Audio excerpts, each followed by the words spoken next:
Hello everyone.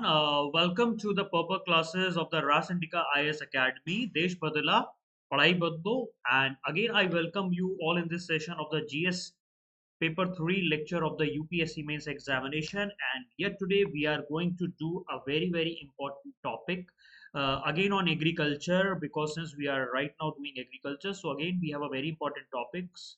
So the topic for today is storage of agriculture produce and issue and related constraints.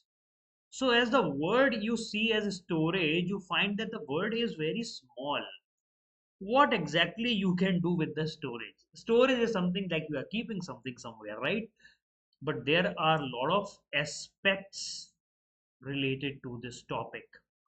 So if you deep dive into this topic, you will find that there is lot more to discuss in storage, and it is itself a very big topic in this UPSC mains examination. Okay, and this topic I have separately selected. The main reason is that because this year government has started the world largest storage program also in India. Okay, so we will be discussing at the last end of that program. So let's start with a very basic understanding. So here we are going to do this topic on storage. Storage of the food grain and various agriculture products, right? After that we will be doing transportation and marketing. So we will be doing today's storage topic first. So what is the meaning of storage? Sometimes we have a two words that is called storage and warehousing, right? Both the words seems to be same, but actually they are not exactly same. So before going and deeper diving into the topic, let's see what is the overall scenario. India is having 11%, or we call it as 16 crore hectare of the world total cultivable land. Okay, so the world has 138 crore hectare of cultivable land. Out of that, India is having 16 crore hectare. Okay, and with this 11% of the land, we have to support 18% of the world population. Okay, because total world population is 790 crore and India is around 140 crore and counting. So 11% of the land of the world has to support 18% of the total world population. That means to meet a food requirement of the 18% of the world population, India has only 11% of cultivable land as per the Food and Agriculture Organization FAO. Okay, that data has been given that. Okay, so total food grain production, if we go by the last year, it is 311 million metric ton. 311 million metric ton, and which is a very good number as per India is there. But in India, we have a storage capacity of only 145 million metric ton. Okay, so we are calling that it is 50% shortage is there. 50% shortage is there of proper storage facility, Okay, so there is a shortage of around 166 million metric ton of storage. Okay, if we go and find out the various other countries, they have a huge capacity. Other countries are having 131% of the storage capacity. If they are producing around 100 tons of the white, they are having around 131% of the storage. That means they can keep 131 kg of rice. Okay, so India has a shortfall of 47%. That means 50% of the storage we are not having, and the grains, fruits, vegetables, whatever it is, 50% are prone to various type of risk. Various type of risk. They are prone to various type of risk. That is why this topic has a separate notion. Now, what is the meaning of storage? Okay, so storage and like warehouse, they are very important in the present day, even in the time immemorial, thousands of years back, because you have to store the things for future use.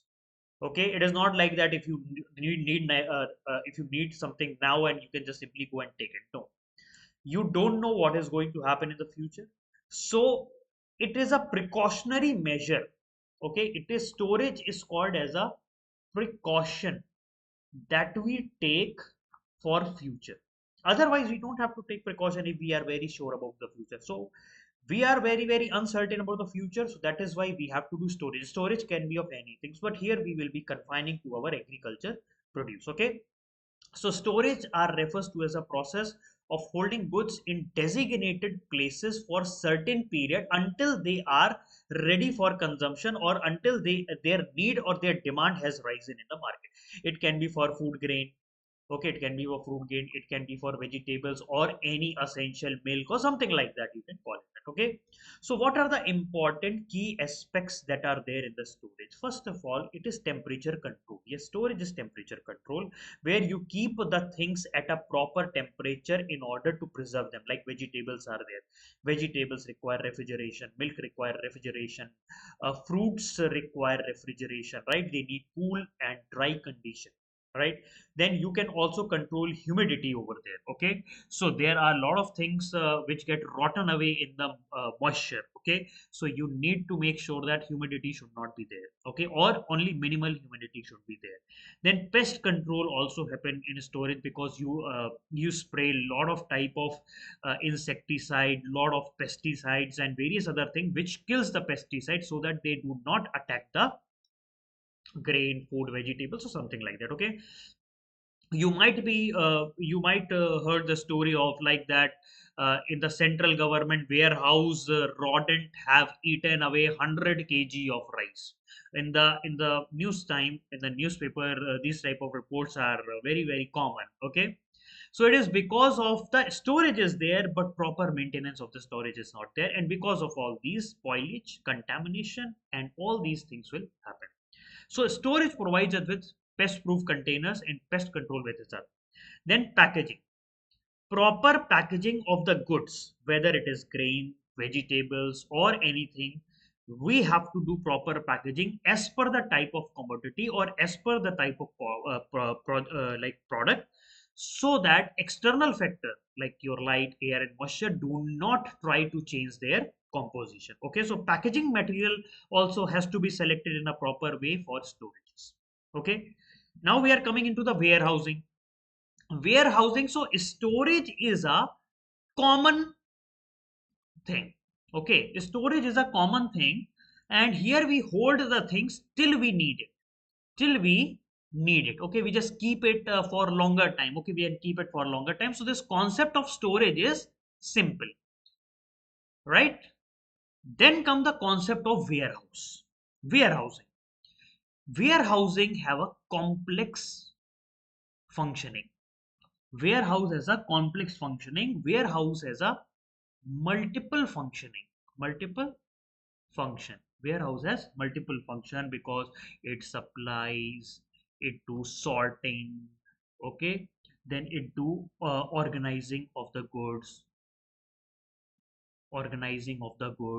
then various type of inventories you can maintain, right? So it is like a continuous business form. Okay, it is like a running situation. Storage is not that much a running situation as the warehouse it is. Okay, so warehouse involves a very big physical infrastructure or a complex physical infrastructure where we can store and handle the products, whether grains or vegetables. Okay, so it serve as a intermediate storage. Okay, warehousing means intermediate till it is sent to the permanent storage.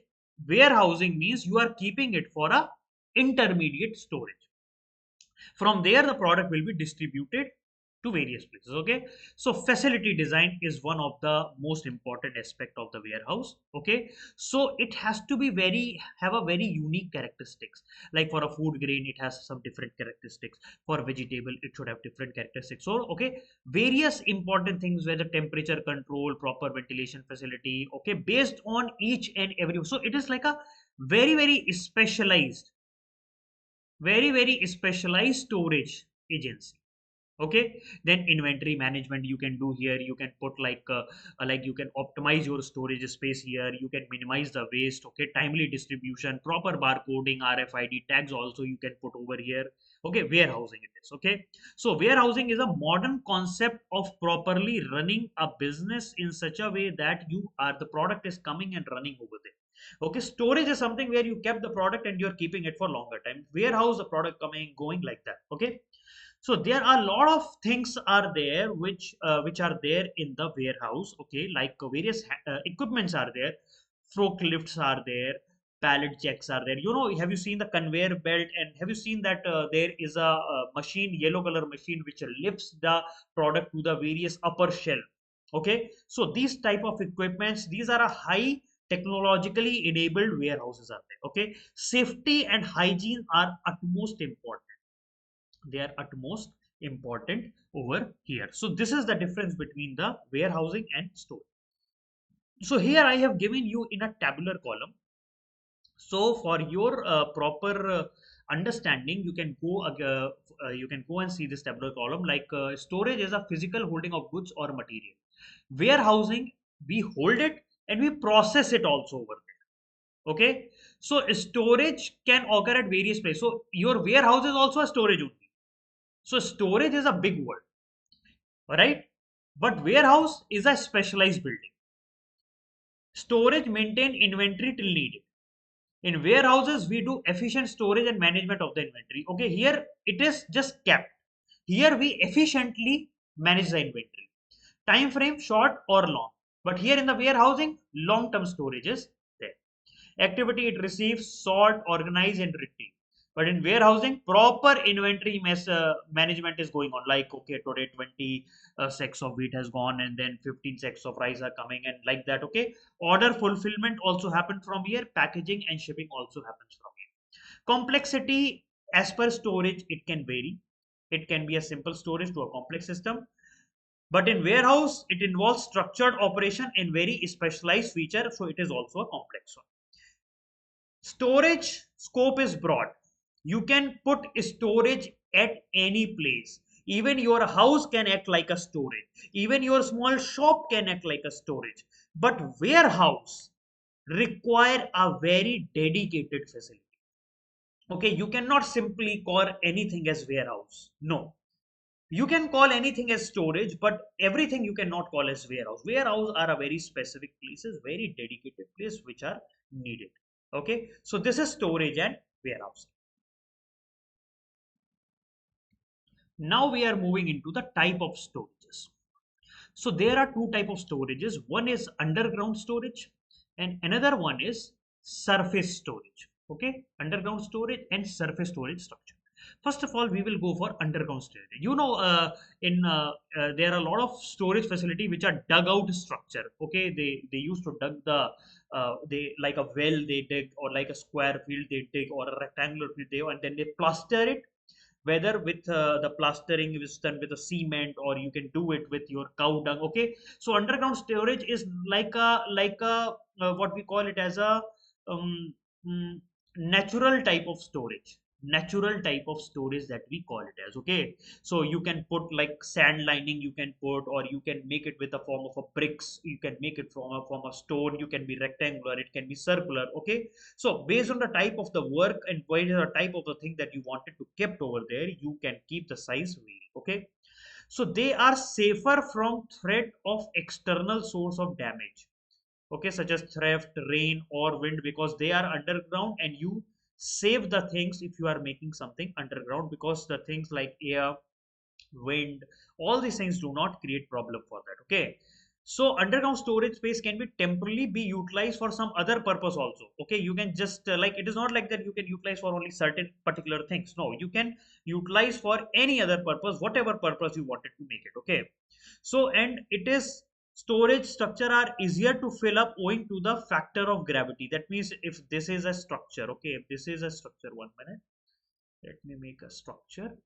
Okay, if this is an underground facility and if this is a structure, okay, you can easily fill. You don't require any mechanization or something. You just simply pour the things in it. Okay, you can fill water, you can fill grain, you can fill anything over here. It is just like it works on the force of gravity, right?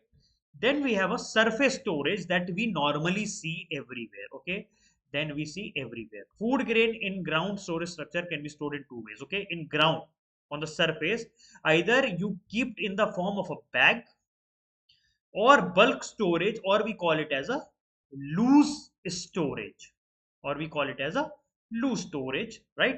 So bag means you are having a bag of rice, you have a bag of wheat. Okay, you have this like you are making a bag, you are keeping this 100 kg weight. Okay, so you have a set amount, right? Proper definite quantity is there, properly you can get it, and it is easy to sort and dispatch because you don't have to count every time. Okay, without difficulty, you can easily load it, you can easily unload it, you can keep a separate lot, like I wanted to keep 500 bags here, 200 bags there. Okay, like that you can keep it separate lot, right? You can put various type of identification in that. Okay, so the bags which are identified as infested on inspection can be removed. Or like if we say we have 20 bags of rice, okay, out of that, three bags are infested with some kind of termite, some kind of rodent. So it is easy to remove these three bags because we have stored it in a proper way. Okay, so the problem of sweating of grain does not arise because the surface of the bag is exposed to the atmosphere. Okay, so bag you are making with jute bag. Okay, so there is a like a hole, small holes are there. Okay, so there is a proper respiration is happening inside and outside of the bag, so a bag is already exposed to atmosphere, so there is no sweating of the grain. Otherwise, if the bag is airtight and you are not allowing any air mixing from outside to inside, automatically there is a sweating of the grain will happen, because in the grain you have certain moisture. Okay, that will come out inside if you are not providing them with proper ventilation. Then we have a bulk or loose storage. Bulk means you are simply keeping all the things lying together. Okay, if you go to mandis, okay, mandi or agriculture market.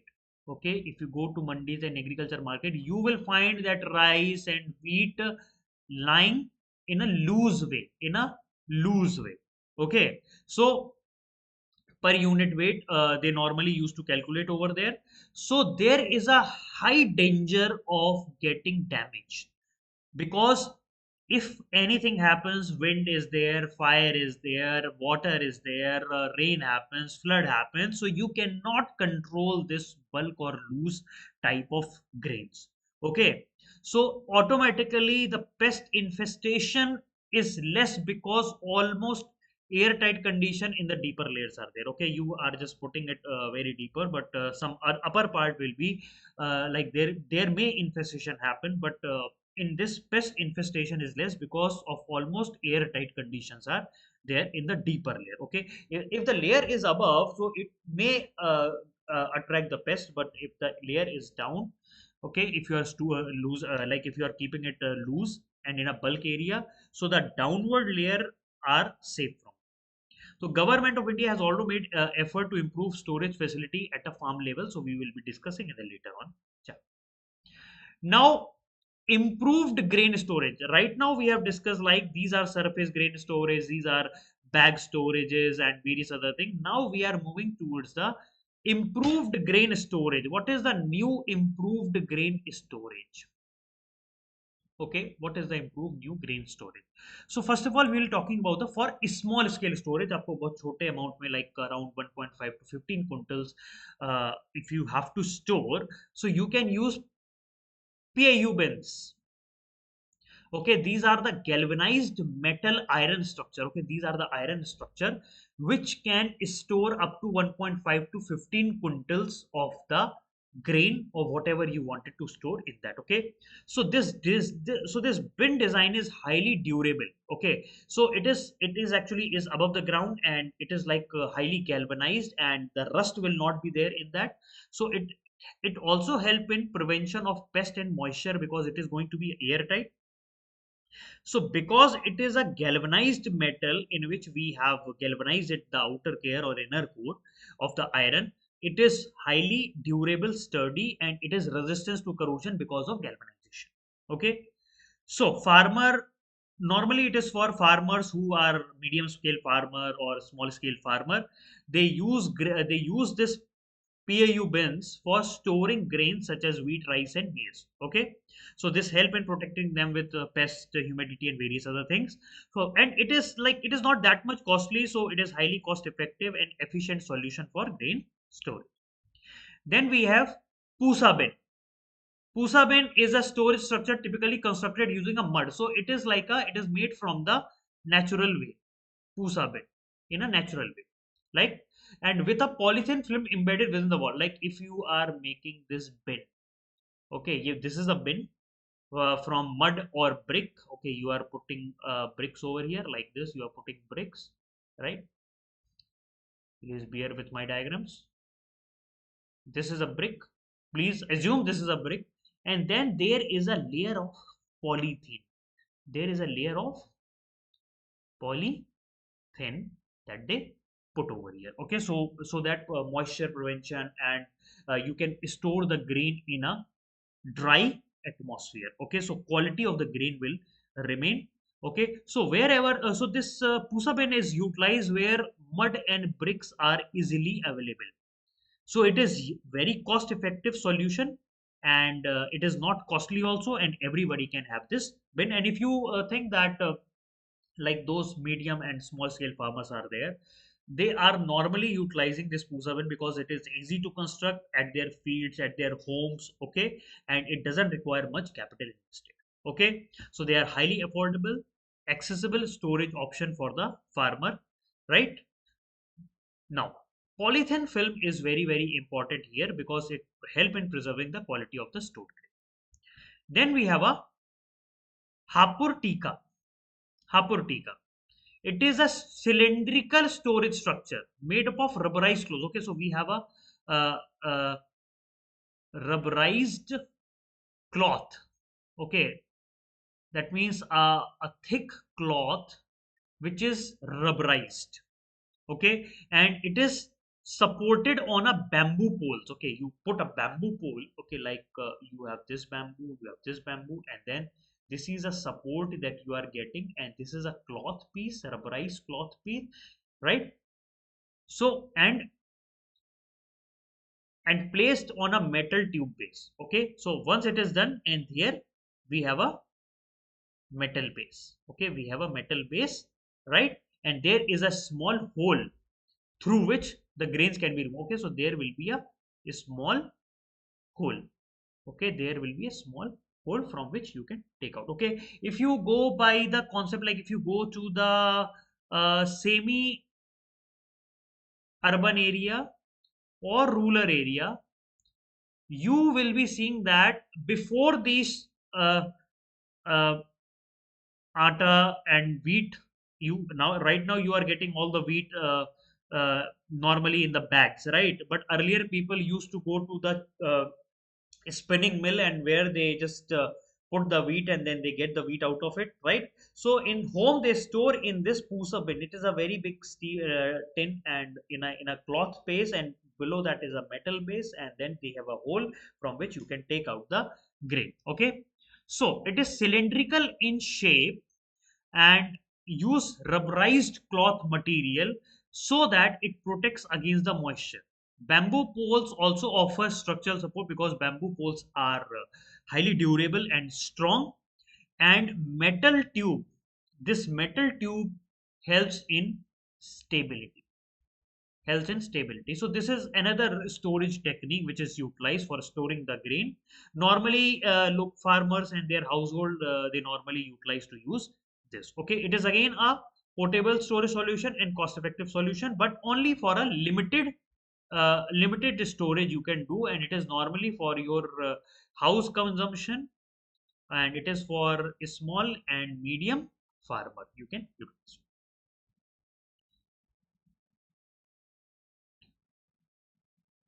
Now we are moving to the large scale storages. Okay, below the previous one we have done the small scale storages. Now we are doing the large scale storage. The first one is cap storage, cover and plinth storage. If you can see here, this is a cover and plinth. So here you are making a platform.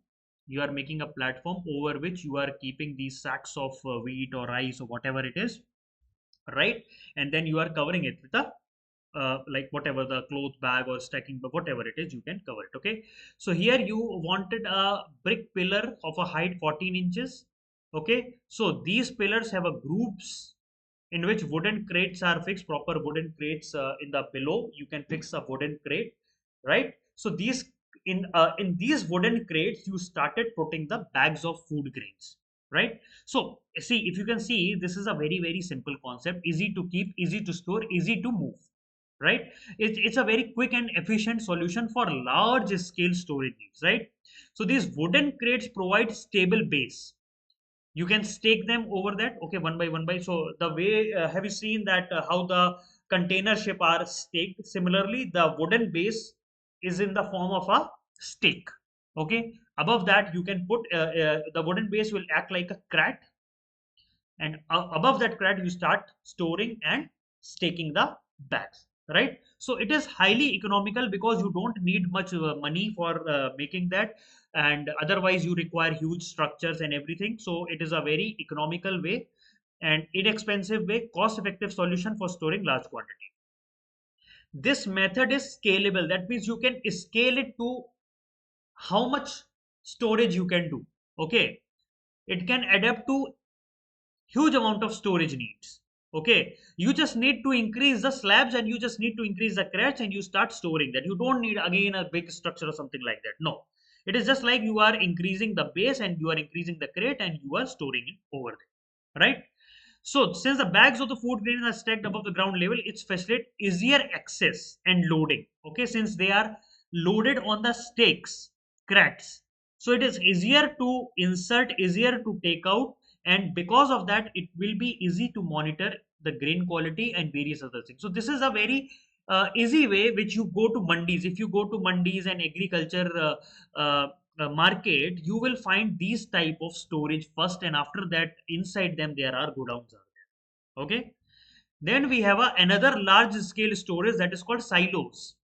Silos, you might have seen if you are going by a train, you are going by a bus or whatever it is, you might be seeing in the roadside, you find these big type of cylindrical structures are there. They are highly concrete or steel, they are made of concrete or steel. Normally they are made of steel, and they store the grain in huge quantity. They store the grain in huge quantity. It is a full process is mechanized. Full process is mechanized. Loading and unloading happens over the conveyor belt. Okay, there is a conveyor belt. The conveyor belt will go, and like here if we have this conveyor belt, so this conveyor belt will go and put the grain like this, and if you wanted to take out, again the conveyor belt is below, you can take out the grain from the conveyor belt from below. So it is for large scale transportation, large scale storage of this level of food grains, right? So protection is very heavy because it protects from the moisture, because it is watertight, airtight, and everything. Okay, it prevents the pest. Also, temperature fluctuations are not much. Proper ventilation system is being provided, and airtight seals are there. Okay, this is a highly automated process.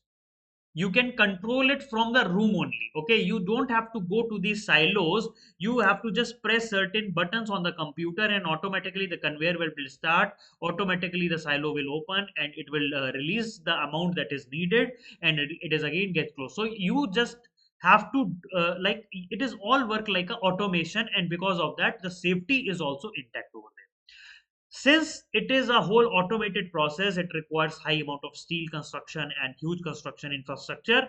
So their initial cost is very high. Okay, initial cost is very high, but if they are built in a proper way, they have a very long term efficiencies and they can preserve your food grains for a longer time. Okay, so this is silos. Now we are moving to the next topic, warehousing. Warehousing and the role of warehousing. Okay, now we are moving into the complex web of storage. Complex, sorry, complex web of storage, right? So, first of all, we should need, right, how warehouses contribute in agriculture sector. Everybody knows these point, but actually I wanted to keep it all things over here with all of you, because since this is a very static exercise, and I wanted that you should not go to read any other material rather than this.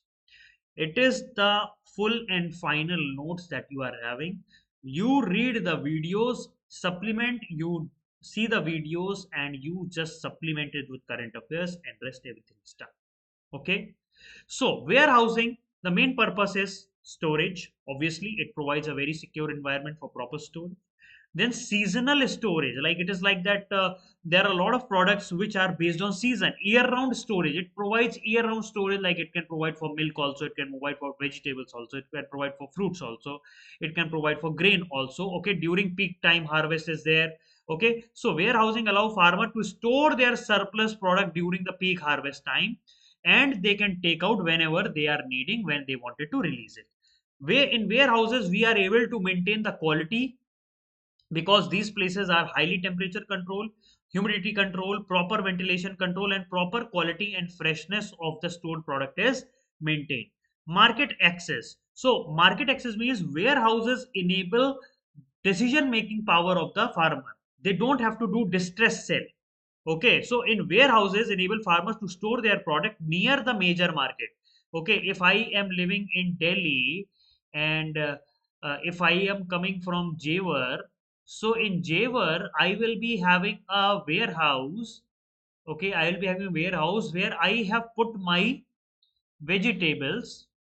Okay, once I thought now I am ready to sell this vegetable in Delhi market, I will go to my warehouse, I will take it out from there. Okay, so you will normally most of the warehouse are being made at a places which are very near to the market, and where you have a very good transportation facility and distribution channels are there, right?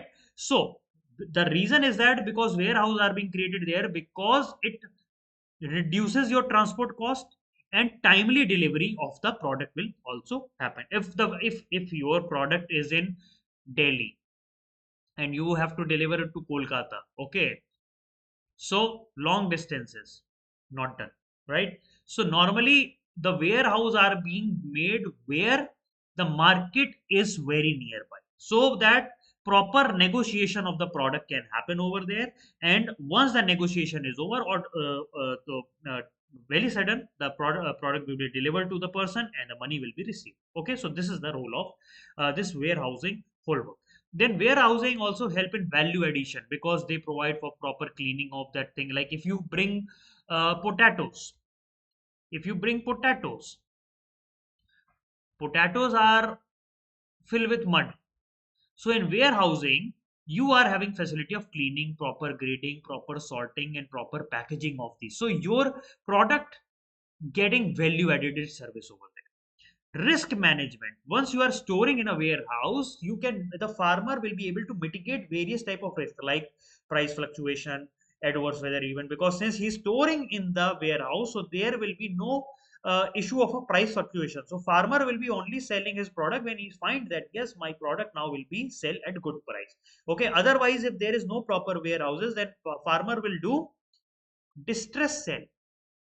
They will do distress sell. So this we wanted to prevent. That is why we want good storage facility, and also it will prevent the market uncertainties, and it will prevent the farmer with market uncertainties, right? So so whatever the product you are having, it is based on demand and supply. So once it is demanded, you will supply it, otherwise you will keep it on a warehouse.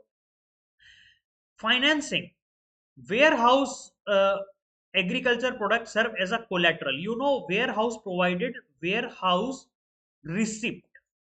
They provide a receipt. Like if you are storing like 100 kgs of wheat, so warehouse will provide you with receipt that you are storing 100 kg of rice or 100 kg of wheat over here, and this is of this quality, and the costing of this is around 10,000 rupees. That means he will give you this receipt of 10,000 rupees, so you can utilize this receipt to get the bank loan.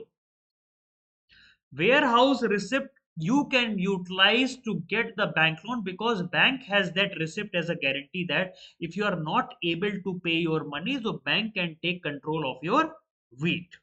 Okay, so it's act like a collateral also, this warehouse. Okay, if you are getting the receipt. Then logistic optimization, warehouse are made at that places where proper supply chain is maintained. Okay, they are on the market lining.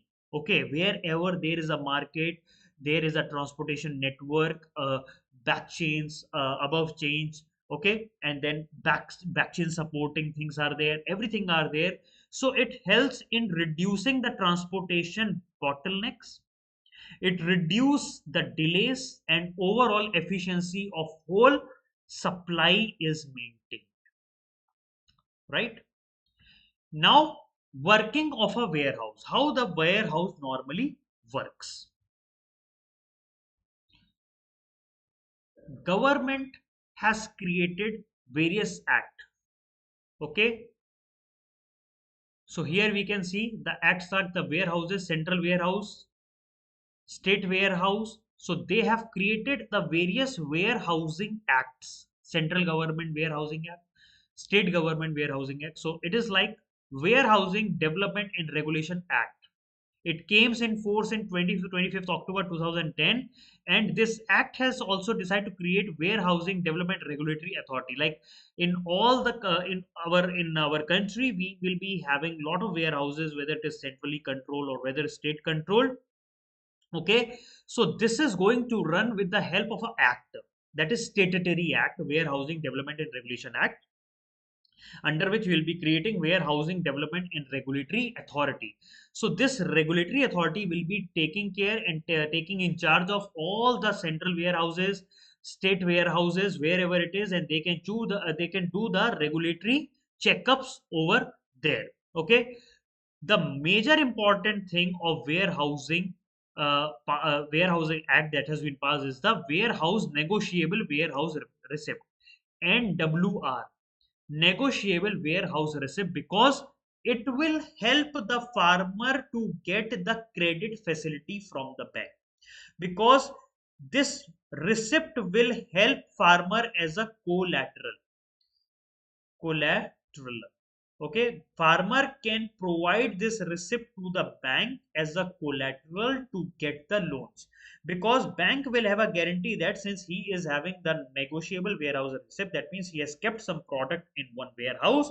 So if he is not able to pay the loan, I will be taking control of that product. So it is like providing collateral to the bank, and bank will provide credit to the farmer. Okay, so credit extension will be happening because of this warehouse creation. Okay, so flow of credit will happen, proper grading, packaging, and everything will be informed in that negotiable warehouse receipt, and based on that the quality and based on the price of that product is also will be mentioned, and based on that bank will be providing loan to the farmer. Okay, so working of a warehouse, like how exactly the warehouse normally work. First of all, who can go and submit their and put their things over there. So a person may store notified commodities only. That means the things which can be only put under the warehouse. So there is some notified commodities are there, which government says that only these type of commodities can be put in the warehouse. Okay, so only then only you can put it, and you have to pay certain fee of the specified charges. Then you will get warehouse receipt from the manager of the warehousing. Okay, I will be having 100 kg of wheat. I went to the warehouse. Since it is a notified commodity, warehouse manager find out the quality, quantity, grading, and everything, and find out like what is the price of this, and he or she will provide me with the warehouse receipt. Okay, use of chemicals, the produce accepted at the warehouse is preserved very scientifically. Okay, so since in the warehouses there is a fear of rodents, insect, pest, and other infestation, so various type of chemicals are also sprayed and used in the warehouses in order to preserve the goods. Then this financing, warehouse receipt will be help as a collateral or a security for a purpose of getting credit, which I have already explained. And then delivery of the produce means the warehouse receipt has to be surrendered.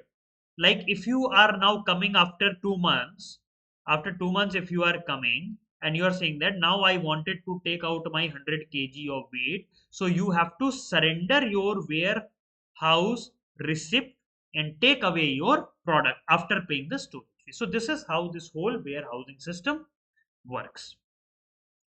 Now warehouse based on ownership, अब किसका belong करता है? Warehouse can be private, warehouses can be public, warehouses can be bonded. Okay, what is the meaning of private warehouse? Okay, it is owned by an individual, large business houses, or wholesaler, like it is. Okay, so they work privately. Okay, they also provide warehouse receipt and everything. Then public means these warehouses are owned by the government, central government, state government, for storage of the goods. Okay, then we have a bonded warehouse. Bonded warehouse means they are normally constructed near the seaport or airport. Okay, you might have seen near the port area, near the airport area, where the imported goods are coming. Till they pay the custom duty of the imported goods, the product will be kept at a bonded warehouse. That means bonded. Your product has been bonded. You have to make it released after paying the custom duties. Okay, so these are the various services. Some of the services that are given in a bonded warehouse are: the importer of good is saved from the botheration of paying custom duty till at one time, because he can take delivery of the good in parts. It is like that, the if the good are coming and if their goods are kept in a bonded warehouse, it is not like that you have to pay all together first. Okay, you can take the delivery of the good in parts also. Okay, based on that you keep on paying the custom duty. Okay, so what is the thing which is necessary for maintenance and quality of the good, like spraying, dusting, all are done in a bonded warehouse also. Then entrepot trade, that means re-export or imported goods are becoming possible because these warehouse acts like a business places. Okay, you will call, you will say your client that okay, my product is there in this bonded warehouse, you can go give this receipt, pay the custom duty and take the product, like that. Okay, so it acts like a business premises. So these are the three type of warehouses based on ownership. Now warehouses based on the commodity stored, based on the commodity stored. Okay, so based on the commodity, you can have a general warehouse, you can have a special commodity warehouse, you can have a refrigerated warehouse. General warehouse means where you are keeping some general goods like food grain, fertilizer, or various other things. There are then some special kind of thing like which requires a very special storage, special commodity like cotton, tobacco, wool, petroleum product. They require some other type of storage facility, which are some special type of storage facility. You might have seen in the port area, you might have seen that there are big tanks are there in which crude oil is getting filled. Okay, so they act like a special storage facility over there, right? Then we have a refrigerated warehouse. Okay, refrigerated warehouse are the warehouse where perishable commodities are kept, like your vegetable, fruits, fish, and eggs, where a certain degree of temperature is maintained. Okay, so these are the three type of warehouse based on the commodity that you are storing. Okay, sometimes you have a container ships also are there. Okay, container ships are there which are fitted with refrigerator, which are fitted with refrigerator. Okay, so you can see that you can also call that as a mini warehouse, but they do not provide you with the receipts. Now warehousing in India. So we have a central warehouse corporation. It is a mini Ratna company. Mini Ratna, central public sector undertaking, statutory because it has been made by a law passed by Parliament and under Warehouse Corporation Act of 1962. Main purpose of this central warehousing is that we wanted to provide reliable, cost effective, value added, and integrated warehousing services with proper logistic facility to the various commodities. So function is to build godowns and warehouses where you can keep some various products, so whether it is general products, whether it is special products, or whether it is perishable products, to act as an agent for government for purchase and sale of storage. Like sometimes government say that this organization will be purchasing the food grains from all of you. Okay, So it acts like an agent of the government for purchasing and sale of the distribution of the commodities. It facilitates for the transportation. To subscribe to the share capital of the State Warehouses Corporation, special storage facility has been provided by the Central Warehousing Corporation for hygroscopic and fragile commodities. They have various techniques for other spices, coffee, seeds, because every commodity requires various other types of special requirement. Okay, this warehouses function, the warehouse function is also for clearing and forwarding, handling and transportation also. So okay, so the role of warehousing is to clearing, forwarding, handling and transportation also. So these are all the functions of warehousing. Now, State Warehousing Corporation, again, every state or most of the state have set up their own uh, warehousing. Okay, so the total share capital of the state warehousing is contributed equally by the concerned state government and the central warehousing corporation. So this central warehousing commission corporation and state warehousing corporation works together and support each other in warehousing operations.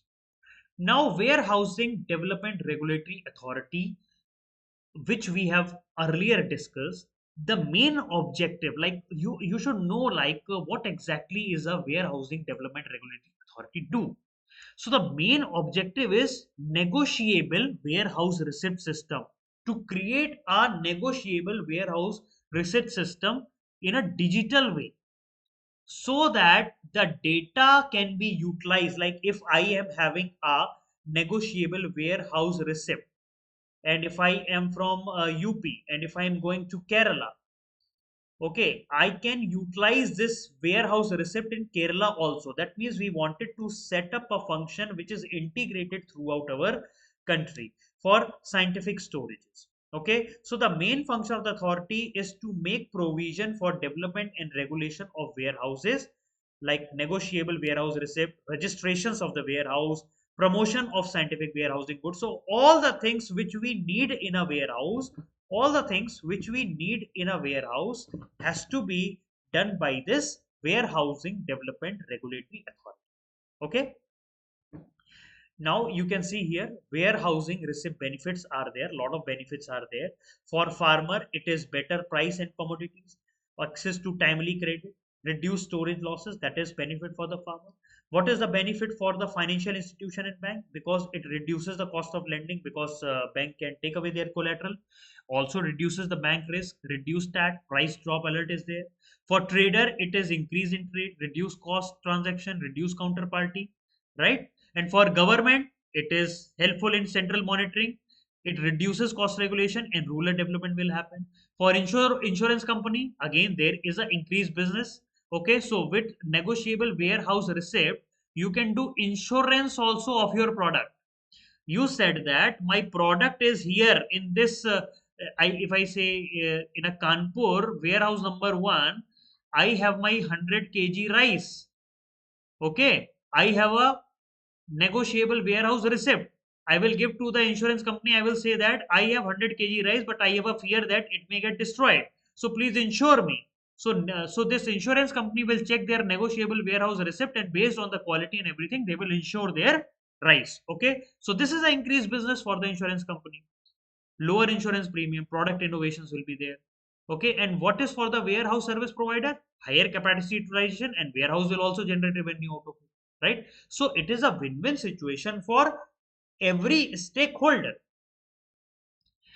Okay, so systemizing storage. So only 10% of the warehouse are registered in our country right now, and banks may take 1 year period to avoid disruption. 1550 warehouse have been sectioned in 2018 and 19.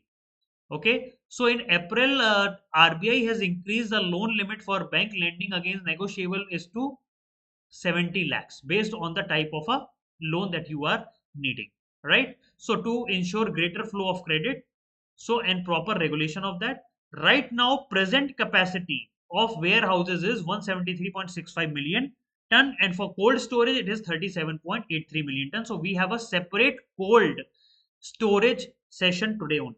Okay, I have created separate cold storage. Please on video for you. Not video. We'll be just doing it after this class. Now, FCI storage in our country, Food Corporation of India normally stores the grain for government for two purpose, for public distribution system and also for buffer stock for any kind of calamity if something happen. Okay, so we have central warehouse corporation, we have state warehouse corporation, but we also have FCI, which is working for government for PDS and buffer uh, storage, right? So it is a single largest agency having a capacity of 26.62 million ton only. Okay, so the main function of FCI is to provide effective price support operation. Like we wanted to safeguard the interest of the farmer. So FCI uh, buys the food grain from the farmer at minimum support price. Okay, FCI distribute the food grain through public distribution system to ration shop. Okay, maintain proper level of buffer stock for national food security if it gets any type of issues. Okay, so this is the role of FCI. Now, what we can do to prevent food grain losses? Okay, there are certain things which we can do to prevent food grain losses. Okay, so first of all, food grain bag should receive with proper tonnages. That means there is a plastic padding. If you go and if you see, there are certain products which are being wrapped in a plastic padding. Okay, fluffy padding is there, right? So it has to be done in a proper way with proper ventilation should be there. Hygienic condition should be maintained. Proper personal supervision of prolytic spraying on proper treatment. That means you should not spray anything on that.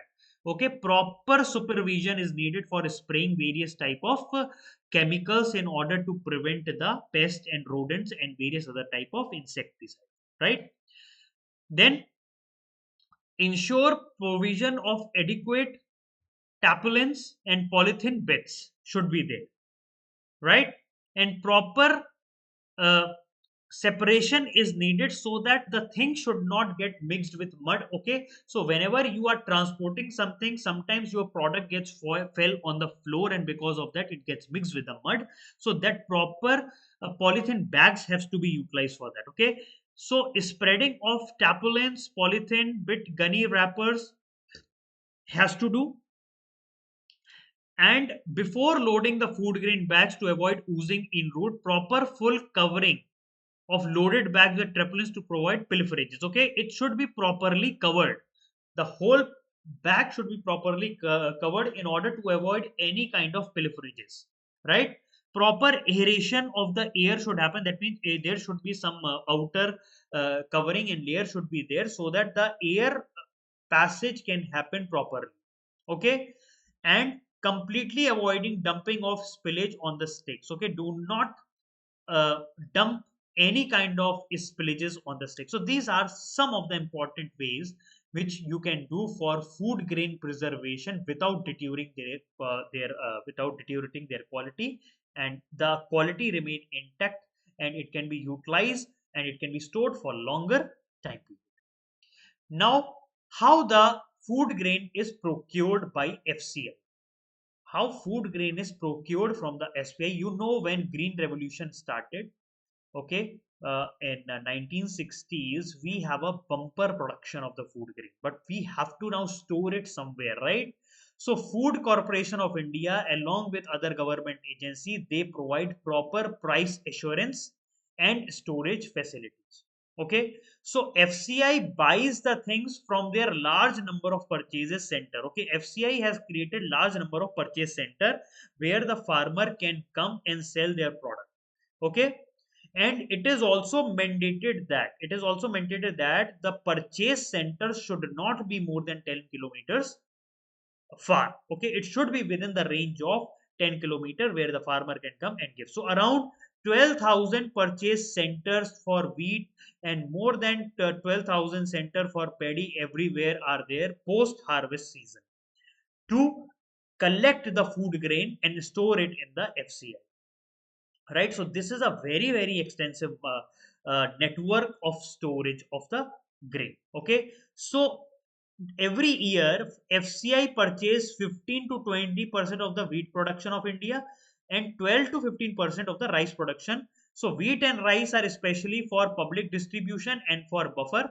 So around 15 to 20% of the wheat FCI buys and 12 to 15% of the rice FCI buy, because they have to keep it for PDS and they have to keep it as a buffer stock. Okay, so keep these data intact, keep these data properly with yourself, so that whenever this answer of any food grade procurement or anything come, you can put the data into yours there. Okay, now what are the issues with the FCI? Now we discuss the FCI issues. What are the issue with Food Corporation of India regarding the procurement, storage, distribution, or something like that?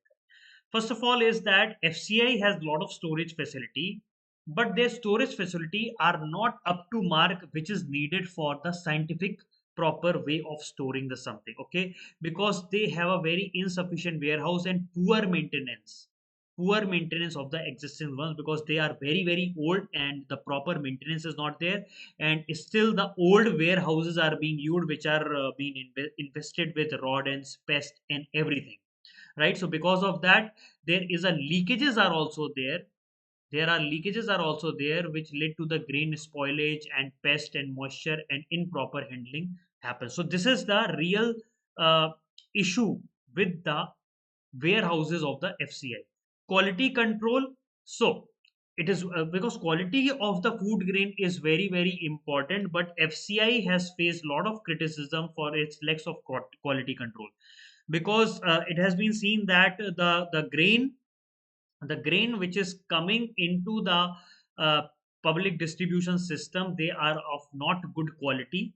Poor quality grains are being supplied through the PDS system, in which they are lacking nutritional value and they don't even have proper marketability. Okay, lots of wastage and losses are happening because of the poor maintenance, because some places the FCI is not having a covered storage facility. Because of that, the food grain has to be kept on an open area, and because of the keeping that on an open area, it automatically it gets direct. It will be direct under the maybe direct under the rainfall, direct under the wind. Okay, so because of that, it creates a lot of economic losses to that, and because of that, our food security gets hampered. Then logistical challenges. There are a lot of logistical challenges, because India has a vast rural area, very diverse geographical location. So it is very difficult to transport one thing to the other thing, and then again you have to transport, you have to store one thing to the other thing. The FCI godowns are also not present everywhere. Okay, so delay and inefficiency in logistic can exacerbate storage issues over there, right? Now, procurement prices. So we FCI has to put a very good procurement price. That balance has to be maintained, because FCI has to provide the fair prices. Normally, it has to provide minimum support prices to the farmers. Okay, because during the market timings, the price are heavily distorted, and it is a role of the FCI to buy the product from the farmer at certain value which government has intended. Okay, because these prices of the agriculture commodities are being associated with price distortion, market disruption. Okay, so the procurement price and everything has to be set in such a way that it is good for farmer also. Farmer should remain also happy, and even government should remain happy. Okay, FCI is dealt with lot of corruption and leakages, because there are high irregularities in allocating the quotas. There is lot of corruption in quota. You go to the public distribution shops, PDS shops, and there you will see that quota has been either for one PDS shop you have a very high quota, for the other you don't have a high quota. Okay, so because of that, this corruption, and because of that, sometimes what happens is that they create artificial shortage of the feed grain. The the quota is of 100 kg. They showed that we got only 50 kg, and after that they close their ration shop, and rest 50 kg they sell it in open market for higher prices. So this is also a high level of corruption that is happening with the food grain which they get from the FCI is being dealt with your technological obsolescence. That means they are utilizing very outdated technologies. Their warehouses are not running on a advanced machinery, robotics machinery, and all the process is totally manualized. If you are working in a manualized way, manual power is very weak. Okay, machines power is we have to utilize robotics, we have to utilize automation and everything, because we need to keep getting converted, because then only we are able to properly protect the food grains, right? Then policy reforms are also has to be made. So recently there is a committee that is called Shanta Kumar committee. Okay, so policy reforms mean there is a Shanta Kumar committee was there, that was made by the government in 2014 when the Narendra Modi government came, regarding the reforms in FCI. So we will be discussing this whole committee report in the coming slides. Okay, so all these policy reforms have to be made to the 21st centuries. Proper systematic issues need to be dealt with. Whatever the issues area are there, they need to be pinpointed and has to be solved properly. Okay, now we are moving towards the committee report. Now we are moving towards the Shantakumar committee, which has been set up in 2014. Okay, so this was a very high level committee. Shantakumar committee was a very high level committee for restructuring the Food Corporation of India. Okay, so he was the chairman of this committee and submitted a report to the Prime Minister Sri Narendra Modi, because during that time only 2014 this committee was made, and this report has been submitted I think in 2015. Okay, so the main purpose of that was to make the very entire food grain management system more efficient, whether it is related to MSP, whether it is related to FCI, whether it is related to PDS system, whatever is there in line with food grain management system, we have to make it efficient. Okay, so there are a lot of recommendations has been made. Okay, so he was a chairman and 6-member committee and a special invitee was made to restructure the FCI. Okay. Government also asked high level committee to suggest the measure for overall improvement in management of food grain. Okay, so this committee has been tasked with to finding all in out if and buts of FCI and how we can overall improve the scenario of food grain storage, food grain supply of PDS and FCI and everything. So, first of all, before going to like what this committee has recommended, we should know what is the FCI mandate. So, first of all, you should know when FCI was created. FCI was created in 1965 under Food Corporation Act. During that time, Green Revolution was going on. Okay, Green Revolution was going on, and we need one statutory body which help us in procurement of the rice or wheat. But especially here, it has been made for especially procuring the wheat, and import of the wheat under PL 480 was as high. Before 1965, we were importing the wheat from outside country under PL 480. PL means public law 480, and they are sending some red color wheat was that. Okay, and it is the wheat which is of very inferior quantity, and we are getting from outside 6 to 7 million metric ton, and during that time our production was 10 to 12 million metric ton, and right now it is 331 total food grain production of million metric tons. So it is so high right now. Okay, and we also don't have enough foreign exchange to pay for this, and that is why we are feeling very inferior to the world. So that is why self sufficiency was seen as a target. Self sufficiency was seen as a target, and then we got a high yielding variety of seed from Mexico, high yielding variety. Then northwest of UP, Haryana and Punjab, we experimented with this high yielding variety, and slowly our food grain production started.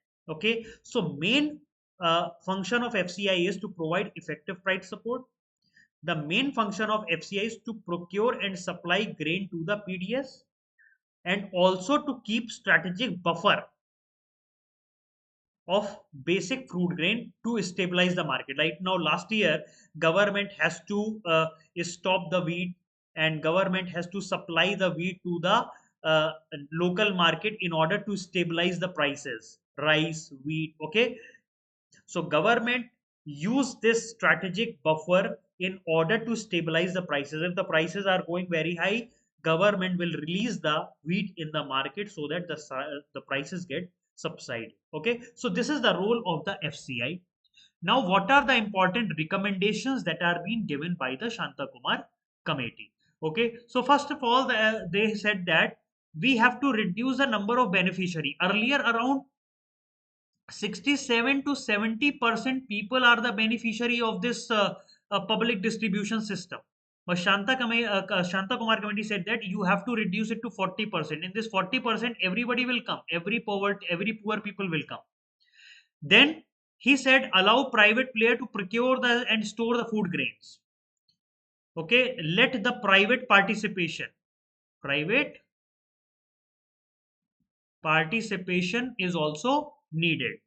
Then stop bonuses on MSP to the state or to the farmer, and provide cash transfer system so that MSP and food subsidy can be directly transferred. Okay, so he suggested direct benefit transfer instead of providing the bonuses. Directly provide cash transfer so that MSP and food subsidy can be directly transferred. Then FCI should involve itself in full-fledged grain procurement only in those states which are poor in procurement. That means if any state who can procure their food grains, FCI should not work there. FCI should only help those states which do not have proper system of procurement. Okay, so like Haryana, Punjab, Andhra Pradesh, the state should do the procurement, because Andhra Pradesh, Punjab, Haryana are highly advanced state and they can do their procurement. Then abolitions of the levy rice. There was a levy rice policy was there of the government, in which government buys certain percentage of rice from the mill compulsory. That means if there is a 100 kg rice that has been produced by a mill, government say that 20 kg rice you have to sell it to government only. After that only 80% you can 80 kg you can sell in the open market. So Shanta Kumar committee said that abolish this levy rice. Let the mill decide where they wanted to sell. Then deregulate the fertilizer sector. They said that provide fertilizer subsidy rupees 7,000 per hectare to the farmer, cash transfer. Then outsource of stocking of grain. The commitment calls for setting up of negotiable warehouses, okay, where farmer can deposit their produce. Clear and transparent liquidation policy of buffer stock. That means FCI you should allow them to do, and you should allow FCI to be remain very flexible, so that FCI should work on their own mind. Government should not keep on dictating the term to the FCI. Let government do their business. Let the FCI do his own business. Okay. FCI should only decide when to offload the stock, when to take on the stock, when to sell in the open market as per the need. That these are the recommendation by the Shanta Kumar committee. This question most of the time are being asked, and sometimes you have to write as an example. Now we are moving to the next topic, that is called cold storages. So cold storage is yet another way of storing the product, but a special focus of this cold storage has been given to the various perishability type of products. That means those who have a concept of perishability. That means if we are not providing them with better environment, they will get rotten away. Okay, perishability. Okay, like you have fruits are there, you have vegetables are there. Okay, so these are all perishable goods. Okay, and because of this, per capita, so if we go by the concept, the per capita availability of fruits and vegetable is very low in our country. The main reason is that because there are post harvest losses, because they don't have proper storage facility, they don't have proper storage facility, so there is a lot of post harvest losses. Around 25% to 30% losses are happening.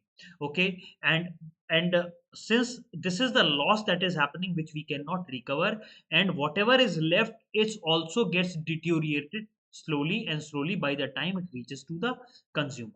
Okay, so normally marketing of fruits and vegetables are highly perishable, so that is why they have a high marketing cost. That means they need to be do a marketing at a very higher pace, and they are highly vulnerable to the market slowdowns, price fluctuation, and everything. Okay, so that is why this concept of cold storage has come, or refrigeration concept have come, in order to increase increase the shelf life of these perishable items. Okay, so need of cold storage because we wanted to preserve the perishable commodities like milk, meat, egg, vegetable, fruit, ornamental flowers, floriculture goods, etc., etc., which have a perishable component in that. Okay, so cold storage provide them with a shelf life, longer shelf life, and because of that there will be they will not be lost easily. It will take some time, because if they are kept in high temperature and high humidity, microorganism will act on them and they will destroy that. Okay, like if we have apples. Okay, if you are keeping apple simply, it will slowly start deteriorating in 2 days. Okay, but if you keep the apple in fridge, if you keep the apple in fridge, automatically 7 to 8 days it will remain over there properly. It will remain for like a longer period of time based on the type of refrigeration condition you are providing. Okay, so government has come up with a cold storage order. Government has come with a cold stage order of 1964, and this order was under section 3 of the Essential Commodity Act. That means this is being part of the essential commodity, because meat, egg, vegetable, fruits, milk, all these things are being essential commodity, and these are highly perishable goods. That is why cold storage order has been put under the essential commodity for the protection of these things. Okay, so there is a Directorate of Marketing and Inspection of the Department of Agriculture, who provides consultancy and technical service to various entrepreneurship for proper construction and maintenance of the cold storages, right? And this directorate will also create various type of master plans. They try to tell like what can be your micro plan, macro plan, keep on conducting the seminar, problem oriented studies, and all these things are being done over there. Now, importance of cold storage, preservation. Obviously, it preserve and it's help in slowing down the natural process, right? Market access. It enable farmer to store their product for longer time, and whenever the time is there, and whenever the farmer thinks that yes, it is the right time to sell the product when the prices are more favorable, right? Then seasonal availability, like you can store anything over there, and the product will be available in all the season possible. Right now, you can see, right? You can get watermelon, you can get watermelon in winters. This is because of cold storage facilities. Year round you are getting the things. Okay. Quality maintenance. Maintaining product at optimal temperature, humidity, it helps in preservation of their proper freshness. Flavor is also maintained, texture is also maintained, and nutritional value will also remain intact. That is the role of cold storage. Okay, then how we do the cold storage? Okay, there are certain processes are there how we do the cold storage. We have to do pre-cooling, like immediately after harvest you have to do the pre-cooling of the thing, so that whatever the heat that is there in that product, that should go away. Okay, so there will be very less moisture in that. Okay, and the decay process will be also slowed down. Then storage facility. Now this pre-cooled things are sent to the storage facility, and the storage facility are of various sizes and various complexities are there. There are big refrigeration rooms are there, means like they are huge halls are there. Huge halls are there where in a warehouse they are equipped with advanced cooling technologies. Advanced cooling technologies are there, and where you can put your produce, right? Proper temperature maintenance is there between 0 to 4 degrees for vegetables like lettuce and spinach are there, and spinach requires slightly higher temperature of 2 to 7. So based on the type of commodity and based on the type of a product that you wanted to store over there, you can easily control the atmosphere over there. Humidity control you can do so that it reduces the bacterial growth. Okay, mold growth it will reduce. Okay, anything which is building up and which is building the microorganism will be reduced. Okay, proper monitoring and maintenance also can be done, because proper maintenance is over there.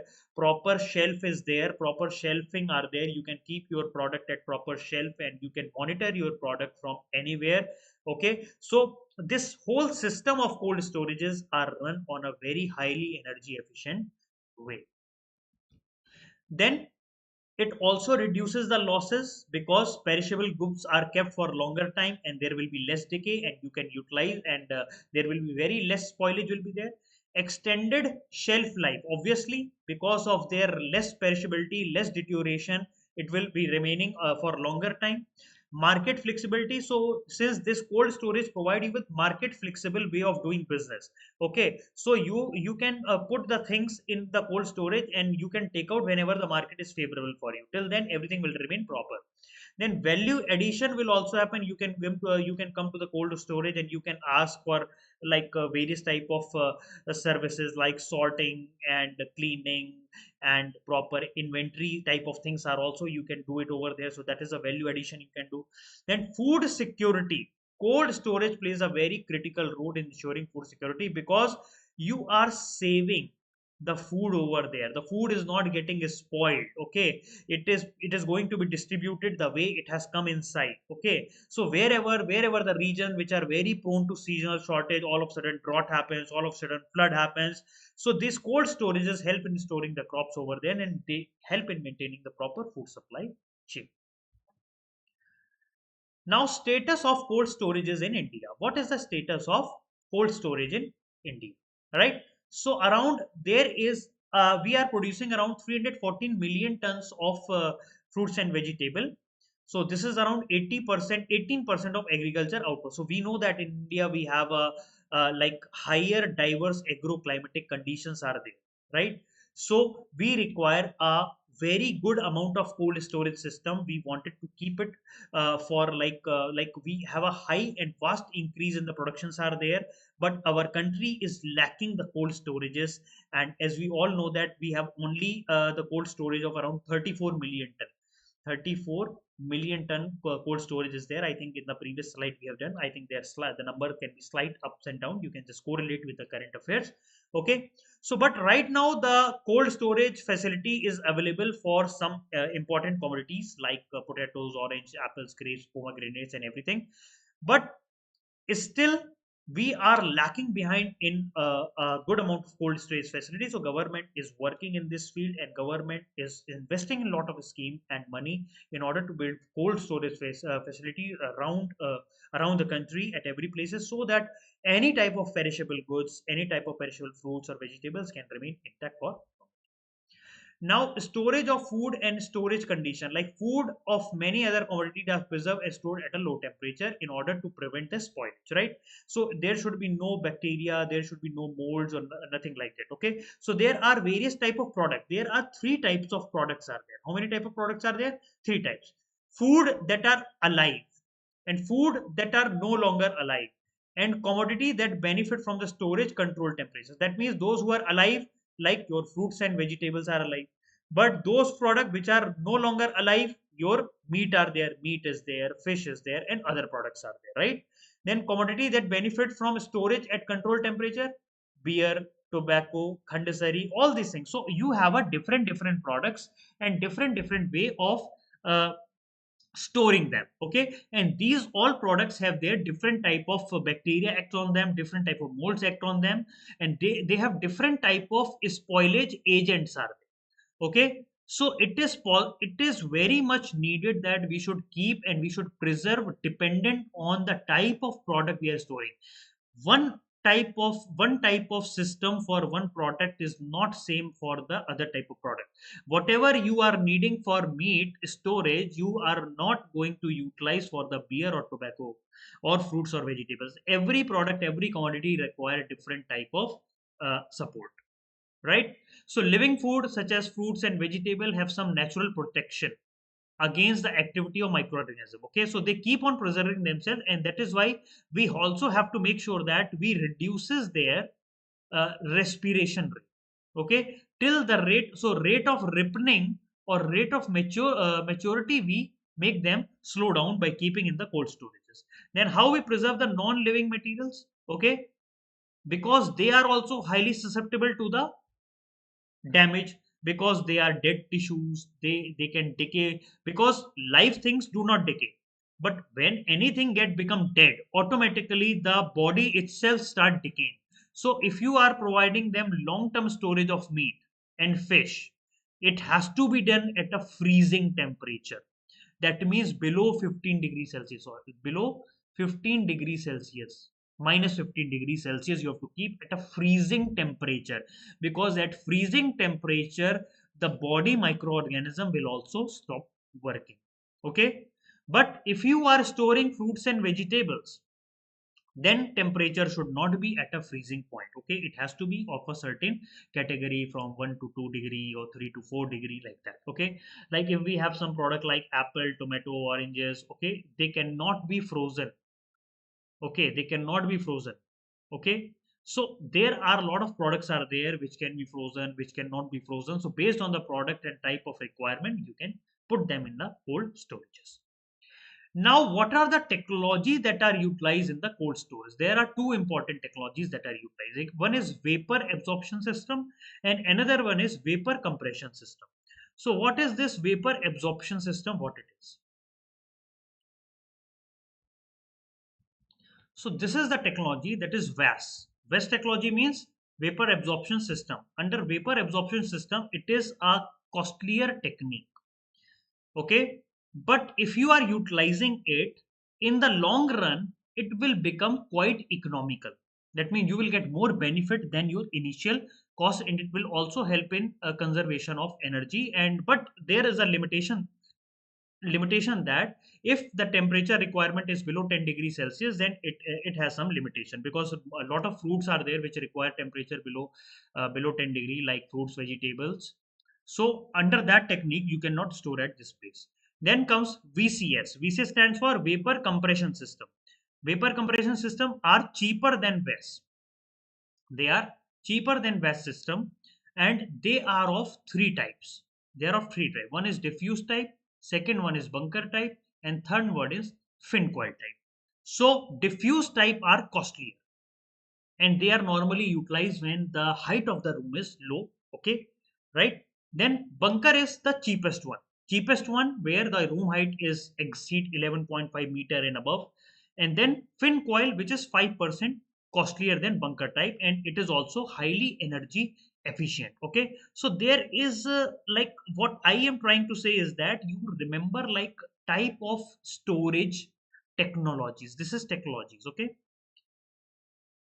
okay, this is a technology, storage technology, which we utilize for like how the room should be there, what type of refrigeration technology should be there in the room. Okay, so under VAS, vaporization uh, absorption system, and vaporization compression systems are there. So normally vaporization compression system are of the cheaper side, and vaporization absorption system is of costlier side. Okay, based on the type of a product that you wanted to keep, you can simply take a call on any of them. So currently, what we call as like cold storage infrastructure, 18.3% of their GDP is coming from agriculture area. That is employing 45.5% people of our whole country. Okay, and the cold chain market is of 1,81,490 crore in 2022, and it is expected that it is going to rise to 3,79,880 crore by 2028. So there is a government support, private support, and there is a need of cold storage, and slowly we are moving towards in increasing our cold storage facility, and that is the right way forward. Okay, so it will also help in post harvest infrastructure, reduce the wastage. If we are able to creating, we can create surplus for export, and automatically if we are having good amount of product which are perishable earlier, which will get spoiled, but now we are having it, it will help in enhancing the farmer income. You know, sustainable development goal number 2, that is zero hunger, that is zero hunger. Okay, so this is a very important goal in which this cold storage will be helping in achieving this goal by preventing the spoilage of that 25 to 30% of the product which get spoiled and which got wasted. We will be saving that, and automatically it will increase the farmer income, and it will also help in reducing the hunger in our country and malnutrition in our country. Now there are a lot of government steps that are taking. Okay, so first of all, first step is Pradhan Mantri Kisan Sampada Yojana. Pradhan Mantri Kisan Sampada Yojana, around to 6,000 crore rupees government is utilizing for modern infrastructure efficient supply chain. Okay, so the scheme is allocated 4,600 crore till March 2026. The components you have to see: cold chain integration, infrastructure for agro processing cluster, creation expansion of food processing, operation greens, and food safety and quality assurance. Right. So you can see here there is a component of cold storage integration in this Pradhan Mantri Kisan Sampada Yojana. See here we are not studying the scheme. We are giving you the scheme which is related to this topic. A scheme will be discussed in a separate video in a proper way, like which is agriculture scheme, what are the economy scheme, what are the infrastructure scheme. Here I have taken this scheme just to make you aware, like this scheme you can put whenever you have got a question in that. Okay, so Pradhan Mantri Kisan Sampada scheme is telling you about the cold storage. Okay, so here we have Pradhan Mantri Kisan Sampada cold chain, mega food park, safety quality assurance, agro processing cluster, HR institution. So in that cold chain is one of the component. Then we have a integrated cold chain and value addition infrastructure. Since 2008 we are implementing. Financial assistance of 10 crore per project is being provided for proper creation of infrastructure, pre-cooling, weighing, sorting, grading, and waxing facilities. So this is again a cold storage facility that has to be developed for horticulture, for fish, for meat products, and everything. So they can be set up with various type of partnership, proprietorship, fish farm companies, corporations. So anybody can open it out of these. Okay. Then we have Mission for Integrated Development of Horticulture, that is MIDH. Again, MIDH is providing financial assistance for and also providing construction expansion of cold storage capacity up to 5,000 metric ton in our country. 5,000 million ton in our country. So again, we have a component of cold storage in the Mission for Integrated Development of horticulture, right? Horticulture with fruit, vegetable, roots, tuber crops, mushrooms, spices are there, right? So who can open that? These people can open. Then we have a capital investment subsidy scheme for construction of cold storage. Again, cold storage construction, government is providing capital subsidy. Okay, so it's being implemented by the NHB, National Horticulture Board, and they will be providing you with credit link back end subsidy of 35% of the capital cost. Right, so because they have a target up to 5 million ton, and then again we have to increase it to 10,000 million ton of cold storage facility. Again, this scheme is working on that.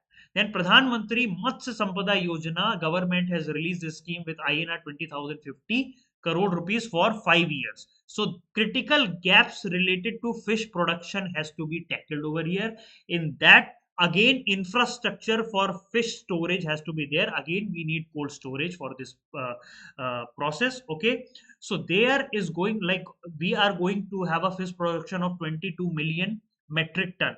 Okay, and we will doing the export of rupees 1 lakh crore. So there is a need for having a cold storage facility. So under this Pradhan Mantri Mat Sampada Yojana, you will be getting the infrastructure support for creating cold storage.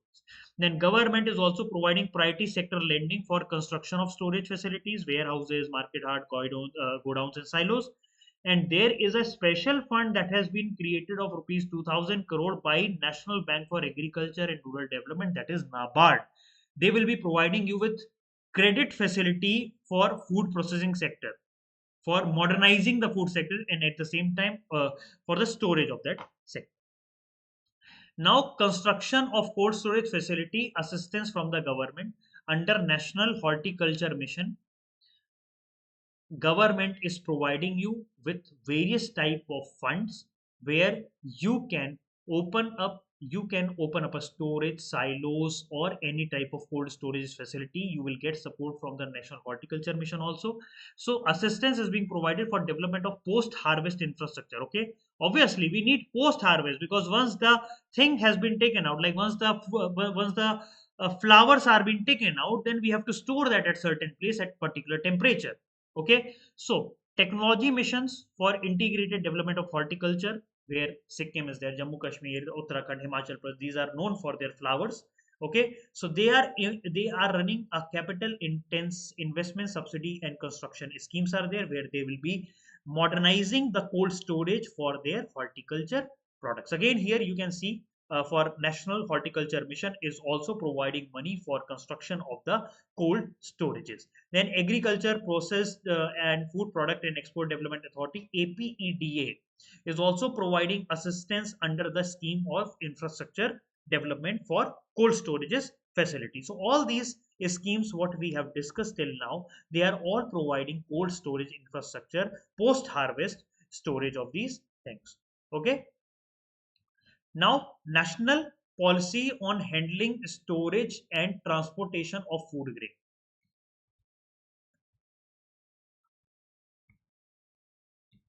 So here, what I'm trying to say is, government has created a national policy on handling, storage, and transportation of the food grain. Okay, so this policy was framed in June 2000. I have to add this topic because since it is related to the policy, right? So that is why I have to keep it over there. So here it works on a build, own, and operate transfer, BOO transfer. So here what will happen is that here declaration of food grain storage as infrastructure. So anybody creating a who is creating a storage facility for food grain, they have got that as infra status. Whenever you get any status as infrastructure status, you get a lot of support from the government. So most of the businessmen, most of the companies, they said that if we get infrastructure status, then we will get a lot of government support. Okay, so government even started mechanical harvesting, cleaning and drying, transportation of grain from the farm to the silos, then construction of chain silos. Okay, in this cold storages are also being built. Okay, some products are there which needed cold storages also. Government agency will store on a payment of the storage charges. So this is what the national policy on handling, storage of, transportation of food grain. Okay, then along with that we have a integrated cold chain availability platform that has also been created. Okay, so there is a platform that has been created which can be monitored centrally, it's a national database which is actively linked between the various cold chain asset across the owners throughout the country. Okay, so who has created that? It has been created by National Horticulture Board, Agriculture and Processed Food Product Export Development Authority, Ministry of Food Processing and Industries, National Center and Cold Chain Development. They all have created that, and they have created a database of the cold storages. Okay, so they are providing all the information, like how much cold storage are there, how much they are filled, how much they have a capacity, how much capacity utilization they have, how much it is empty. All these things are being put in that platform, so that anybody who wanted to utilize that data, anybody who wanted to put their product in that cold storage, they can find out nearby their places, like where they can go and find out. Okay, so the platform is aimed to yield the following benefits: direct access to the national wide cold storage capacity. Okay, you will come to know like where the cold storage are there, where are there, where I can go. Okay, it will allow FPO, farmer produce organization, to plan and movement of the perishable item. That means now farmer can plan like where they wanted to go, because where their cold storage are empty. Okay, so it allows the alignment of cold storages with the marketing act. Okay, so you should know like if I have 100 of cold storage in our country, we should know like this cold storage is having that much of capacity, and right now it is 70% full, whether I can put my crops over there, whether I can put my vegetables or things over there or not. So it is like a central database. Okay, so it will add transparency to the cold chain network, and it will improve any type of demand and supply gaps that are.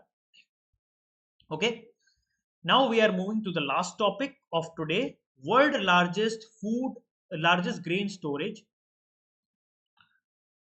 So as I told you earlier that we have lot of food grain which get wasted, which get spoiled in our country just because they are kept at open, right? They are just kept at open. So government has came up with the world largest grain storage plan in cooperative sector. Okay, so it is a world largest grain storage plan, and government is going to invest around 1 lakh crore rupees in creation of this infrastructure. Okay, the main aim is to curb the crop damage, to prevent the distress sale of the farmer, and also to increase the food security of our country. Right. So the main point is to create a infrastructure at PACS level. PACS is Primary Agriculture Credit Society. They are the last mile agriculture credit society which are there in our country. Okay, so plan entails creation of various agriculture infrastructure at PACS. They will be creating the decentralized godown here. They will be creating custom hiring center here. They will be creating processing center here. Fair price shops will be also run from here, and the money will be taken from agriculture infrastructure fund, agriculture marketing infrastructure scheme, submission for agriculture mechanization, Pradhan Mantri formalization of micro food processing enterprise. From here, the money will be diverted to this whole plan. Okay, so under these all scheme, PSEs can avail subsidies and interest subvention. Okay, so there are around 1 lakh uh, primary agriculture society in our country. Okay, so if they are being make center of everything, we are making PACS as the center of everything, whether it is fair price shop, whether it is go down, whether it is customer hiring center. Okay, right, all these things will be now controlled by the PSES. It is going to be the world largest green storage program. Okay, so PSES, by refinancing them in a highly subsidized rate of around 1% interest rate. Okay, and after incorporation of benefit of 3%. Agriculture infrastructure fund for project up to rupees 2 crores will be given, and they after that they will be generating their own revenue, PSES. Okay, so it is a pilot project which is being run by NABARD, FCI, Central Warehousing Corporation, NABARD Consultancy Services, National Building Construction Corporation. All these agencies will be working for the world largest grain storage plant. So the main vision is at Primary Agriculture Credit Society. We have around 1 lakh primary agriculture society. We wanted to revamp them. We wanted to revamp them, and we wanted to make the one stop solution, one stop center for everything. So it is going to be a decentralized storage facility. That means any farmer is there, he or she can go to this PSES and store his product over there. Okay, so there is a membership of 130 million farmers. There is a membership of 130 million farmer, and these 1 lakh PACS agriculture societies are there which can store the product of the farm. Okay, so what is primary agriculture credit societies? So they are the very lowest tier short term cooperative credit. They are being headed by the state cooperative banks. Okay, so they are at a very grassroots level. Okay, they are at a very grassroots level which directly deals with the farmer. Okay, so the first PACS was established in 1904. So they normally provide short term lending, but now government is planning that we should convert them at a totally one stop solution for everything. So for that, special provision has been given in the Union Budget 23-24, 2,516 crore rupees for computerization of 63,000 PSES was done in next 5 years. That means it will be monitored centrally, all the things. So computerization with 2,516 crore rupees, 63,000 PSES will be made fully computerized, so that proper transparency is maintained, proper accountability in their monitoring and in their operation can be maintained. Then what is the implementation plan over there? Okay, so there will be a interministerial committee that will be there under the leadership of Prime Minister of Cooperation. Who is Minister of Cooperation? Honorable uh, Amit Shah ji, right? He is also a home minister. He is also a minister of cooperation. So the committee will also include Minister of Agriculture, Farmer Welfare, PDS, Minister of Food Processing, and various secretaries and officers will be there, who will be the part of this committee. Okay, so they will the main aim is that they will be realizing that they wanted to create is a world largest grain storage plant in the cooperative sector. Okay, they will be creating a infrastructure such as warehouses at local levels. They will be creating the warehouses at the primary uh, agriculture credit society level. Okay, so they will be having a warehouses over there, and all of together 1 lakh PACs will be working in order to store the food grain throughout the country. Okay, so what is the benefit you are going to get? Okay, so it will address the lack of agriculture storages, because now you will have agriculture storage facility at every PAC, so that you don't have to store at the central place. You don't have to store at central place or FCI. You can put at PACS, like if there is a village. So if there is a food grain that has to go for buffer, you can provide from here. If it has to go for PDS, you can provide from here. So the FCI role will be cut off. Okay, so they will be acting as a procurement center for FCI and state agencies, and sometimes they can directly procure and they can directly give it away to the PDS and buffer. Okay, and they can also function as fair price shop. They will properly put custom hiring center.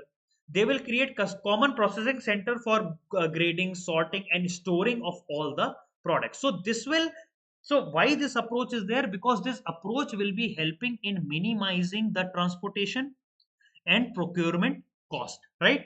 So the fair price shops will not have to go, and the fair price shop will directly take the grains from the PSES. So they the transportation cost which is required from FCI go down to the fair price shop will greatly reduce. Okay, and farmer income will be also boosted. Otherwise farmer has to sell it to the FCI, it has to go to the long distances.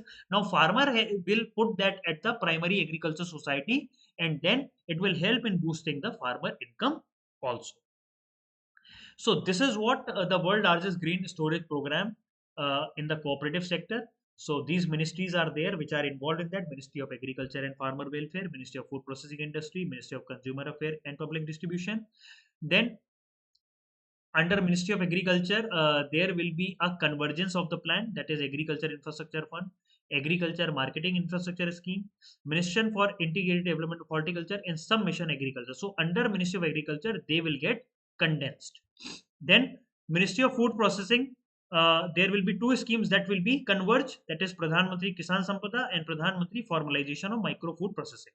And Ministry of Consumer Affairs, they will converge to scheme: allocation of food grain under National Food Security Act and procurement of minimum support operation at minimum support price. So benefits we have already read in our last slide. So these are the benefits that they are going to get.